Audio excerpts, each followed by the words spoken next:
about our next chapter, which is electrochemistry. So first we see what is electrochemistry.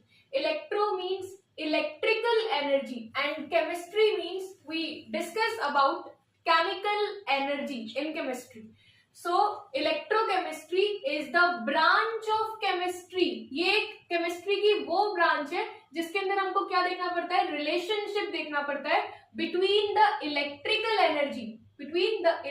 energy and the chemical changes which is taking place in a redox reactions. Now we see what are redox reactions. Redox में red मतलब हम लोग क्या समझते हैं, reduction, and ox means oxidation. तो redox reaction ऐसी reactions होती है जिसके अंदर reduction and oxidation एक साथ होता है, simultaneously होता है, उसे हम लोग क्या कहते हैं, redox reactions. Redox reactions are those in which reduction and oxidation takes place simultaneously, known as redox reaction. तो किसी एक ही रिएक्शन में, जो भी हमारे पास में रिएक्शन होगी, उस एक ही रिएक्शन में अगर रिडक्शन भी हो रहा है और ऑक्सीडेशन भी हो रहा है तो उसे हम लोग क्या कहते हैं, तब हम उसे रेडॉक्स रिएक्शन कहते हैं. सपोज हमारे पास में एक बीकर है और इस बीकर के अंदर हमने कुछ सोल्यूशन, कुछ सॉल्ट सोल्यूशन डाला हुआ है. Suppose this solution is copper sulphate and इस कॉपर सल्फेट के अंदर हमने एक जिंक रॉड को, जिंक की मेटल रॉड को डिप किया हुआ है. थोड़े टाइम बाद हम लोग ये ऑब्जर्व करेंगे कि अब जो ये कॉपर सल्फेट था, ये सोल्यूशन बन गया है ZnSO4, जिंक सल्फेट का सोल्यूशन बन गया है. जो जिंक का मेटल रॉड था वो थिन हो गया है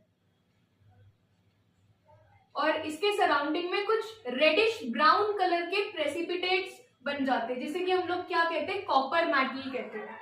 अब यहाँ पर क्या हुआ, यहाँ पर रेडॉक्स रिएक्शन हुआ है. अब रेडॉक्स रिएक्शन किस तरह से हुआ वो हम लोग समझते हैं. सबसे पहले हमने क्या किया कि जिंक मेटल को लिया which is in solid state and then we add this zinc metal rod, we dip this zinc metal rod in copper sulfate solution जो कि aqueous form में है. तो थोड़े टाइम बाद हमने ये ऑब्जर्व किया कि अब जो सोल्यूशन है, this solution turns into ZnSO4 aqueous. जो जिंक था अब वो आयनिक स्टेट में जा चुका है और जो कॉपर था वो मेटल बन गया है. इसका मतलब यहाँ पर क्या हुआ है, रेडॉक्स रिएक्शन हुआ है. रेडॉक्स मतलब क्या कि रिडक्शन एंड ऑक्सीडेशन एक साथ हुआ है. अगर हम लोग जिंक से जिंक में देखेंगे तो सबसे पहले जब कभी भी जिंक अपने एलिमेंटल स्टेट में होता है तो उस पर चार्ज होता है 0 और जब जिंक आयनिक स्टेट में चला जाएगा, यहाँ पर जिंक क्या होगा, जिंक कंपाउंड के फॉर्म में. इसका मतलब जिंक पे चार्ज कितना आ जाएगा, +2, क्योंकि सल्फेट पे चार्ज होता है -2 तो जिंक पे चार्ज हो जाएगा +2. वैसे ही सेम जब कॉपर एक्वस में है तो कॉपर अगर एक्वस स्टेट में है, इसका मतलब कॉपर पे चार्ज कितना होगा, +2, क्योंकि सल्फेट पे चार्ज होता है -2. और यहाँ पर कॉपर सॉलिड स्टेट मतलब कॉपर मेटल बन गया है और जब कभी भी कॉपर मेटल बन जाए तो उस पर चार्ज 0 हो जाएगा. इसका ऑक्सीडेशन स्टेट यहाँ पर 0 होगा क्योंकि कॉपर यहाँ पे अपने एलिमेंटल या फिर नेटिव स्टेट में है. तो यहाँ पर देखेंगे हम लोग जिंक जब हम लोग देख रहे हैं तो यहाँ पर जिंक पर चार्ज है 0 और यहाँ पे कितना है, +2, मतलब 2 इलेक्ट्रॉन से इंक्रीज हुआ है. और अगर इंक्रीज हुआ है it means that in zinc oxidation takes place. Zinc के अंदर यहाँ पे क्या हुआ है, ऑक्सीडेशन हुआ है. और जब हम लोग कॉपर की बात करें तो कॉपर का यहाँ पे क्या हुआ है, ये +2 से 0 हुआ है. इसका मतलब इसमें क्या हुआ है, इसमें रिडक्शन हुआ है. तो अब यहाँ पर रिडक्शन और ऑक्सीडेशन हमको ये समझ में आ गया है कि अगर 0 से +2 होगा मतलब इंक्रीज होगा तो ऑक्सीडेशन हम लोग कहेंगे, और जब +2 से 0 हुआ है तो हम इसको क्या कह सकते हैं कि इसमें रिडक्शन हुआ है. अब ऑक्सीडेशन और रिडक्शन किस तरह से हम लोग इसको कह सकते हैं वो समझते हैं. First we see what is oxidation in terms of electron. जैसे कि यहाँ पे जिंक है, जिंक सॉलिड स्टेट में है और बाद में वो आयनिक स्टेट में जा रहे हैं. इसका मतलब कि इसने 2 इलेक्ट्रॉन का क्या किया है, loss. So oxidation means loss of electron. And जो रिडक्शन होता है, रिडक्शन मींस व्हाट, यहाँ पर कॉपर अपने आयनिक स्टेट में था और ये आयनिक स्टेट से एलिमेंटल स्टेट में गया है. इसका मतलब इट गेन्स इलेक्ट्रॉन। सो यहाँ पर रिडक्शन का मतलब क्या होगा, gain of electron, and oxidation का मतलब होगा लॉस ऑफ इलेक्ट्रॉन। अब जैसे कि हमको दिख रहा है कि यहाँ पर एक सिंगल इक्वेशन है, ये सिंगल केमिकल रिएक्शन है, और सिंगल केमिकल रिएक्शन में ऑक्सीडेशन भी हो रहा है और रिडक्शन भी हो रहा है, दोनों एक साथ हो रहे हैं। तो इस टाइप की रिएक्शन को ही हम लोग क्या कहते हैं, रेडॉक्स रिएक्शन कहते हैं, in which oxidation and reduction takes place simultaneously.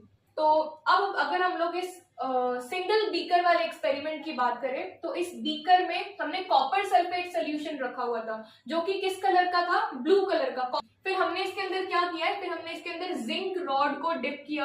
तो थोड़े टाइम बाद हम इसमें ये ऑब्जर्व करेंगे कि यहाँ पर ये जो हमारा बीकर है, ये बीकर में जहां तक सोल्यूशन फिल्ड है, ये थोड़ा सा पहले के कंपैरिजन में वार्म हो गया है। और यहाँ पर जो मेटल रॉड हमने जितना डाला हुआ था, उतना मेटल रॉड अभी बचा भी नहीं है। हमने मेटल रॉड के सराउंडिंग में क्या देखा है, रेडिश ब्राउन कलर के कुछ प्रेसिपिटेट्स आ गए हैं। इसका मतलब क्या कि जो रेडिश ब्राउन कलर के प्रेसिपिटेट्स है, ये बन चुका है कॉपर मेटल। और जो जिंक मेटल होगा, जिंक मेटल ने अपने 2 इलेक्ट्रॉन्स का लॉस किया है। किस तरह से किया होगा, हाफ इक्वेशंस बना के देखते हैं। जैसे कि जिंक है, जिंक पहले कौन से स्टेट में था, जिंक अपने सॉलिड स्टेट में था। तो इसने क्या किया है, 2 इलेक्ट्रॉन का लॉस किया है, और ये क्या बन गया, Zn डाइपॉजिटिव आयन बन गया है, which is in its aqueous state, plus by the loss of 2 electron. जब कभी भी हमको इलेक्ट्रॉन्स का लॉस शो करना है, हम लोग किस तरह से शो करेंगे, जो इलेक्ट्रॉन है उसको प्रोडक्ट साइड पर लिखेंगे। इस इक्वेशन को हम लोग कहते हैं ऑक्सीडेशन हाफ रिएक्शन। वही अगर हम लोग रिडक्शन की बात करें, तो कॉपर जो होगा, copper is in its di positive aqueous state. Copper sulphate solution में जो कॉपर डाई पॉजिटिव है, वो डाई पॉजिटिव क्या करेगा, उन 2 इलेक्ट्रॉन्स को एक्सेप्ट करेगा।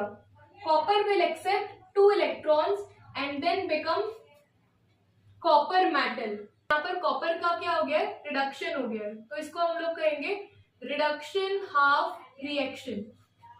So that is how we can form the oxidation half reaction and reduction half reaction, जिसके अंदर जिस भी एलिमेंट का ऑक्सीडेशन हो रहा है और रिडक्शन हो रहा है, यहाँ पे हम लोग सिर्फ उनको ही देखते हैं।